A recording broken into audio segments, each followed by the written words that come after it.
Module I, the standard of review. Every issue is viewed through a precisely defined lens, the standard of review. While the district or trial court focuses directly on the parties and the merits of their dispute, an appellate court's immediate focus is on the district court.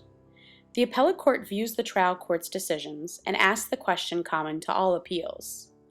Under the applicable standard of review, did the trial court commit an error that warrants reversal?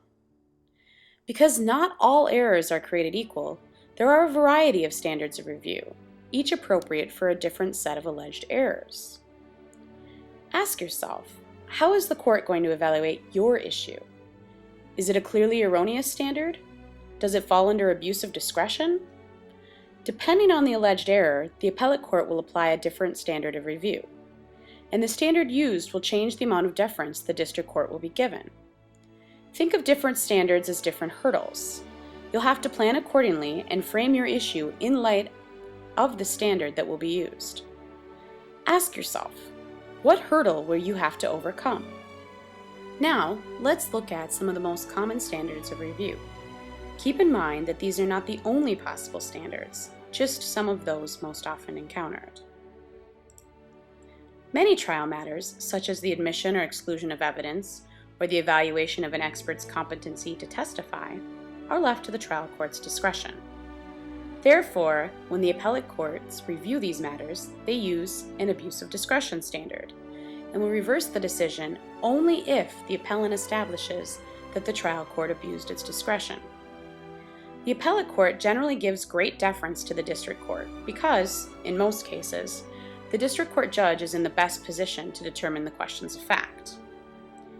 When challenging a decision that is within the trial court's discretion, keep in mind that the standard of review when devising your plan of attack. Arguments critical of the district court's discretionary decision aren't going to work unless you can actually show that the court abused its discretion.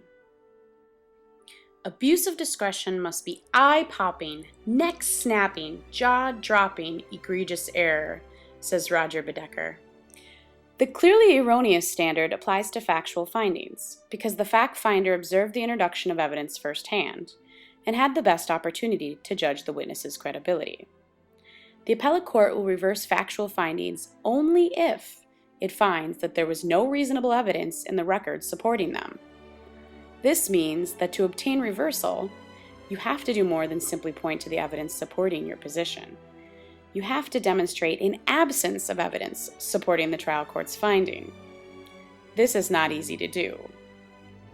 According to the case Fisher v. Roe, to be clearly erroneous, a decision must strike us as more than maybe or possibly wrong. It must strike us as wrong with the force of a 5-week-old, unrefrigerated, dead fish. Taking clearly erroneous one step further is the idea of substantial evidence. Basically, if factual findings are supported by substantial evidence, then they cannot be clearly erroneous. If that is the case, then you should probably reconsider raising that particular issue. Is there another plan of attack that will get you away from trying to raise the issue in such a way that it would be viewed under the substantial evidence standard? Only in cases involving a de novo standard of review is the appellate court answering essentially the same question posed to the district court. When reviewing an issue de novo, the appellate court will consider the issue for itself, giving no deference to the district court's decision. This standard is generally reserved for pure questions of law, such as whether the district court applied the correct legal standard, or whether the statute that the plaintiff has invoked applies to the plaintiff's situation. When challenging a purely legal issue on appeal, you need to demonstrate that your interpretation of the law is correct.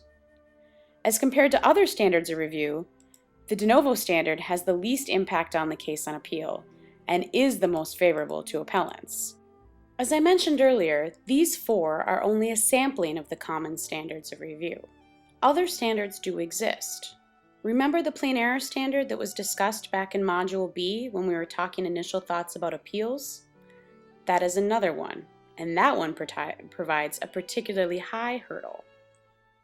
As a practical note, check the website of the jurisdiction that you're appealing in. Many courts will actually post their common standards of review and the applicable case law they'd like you to quote. Once you determine what the standard is, then you need to consider the issue in light of its standard. Review cases cited on the issue in the district court pleadings. Dig up those authorities that you know from similar cases. Would the appellate court reverse this judgment because of legal error?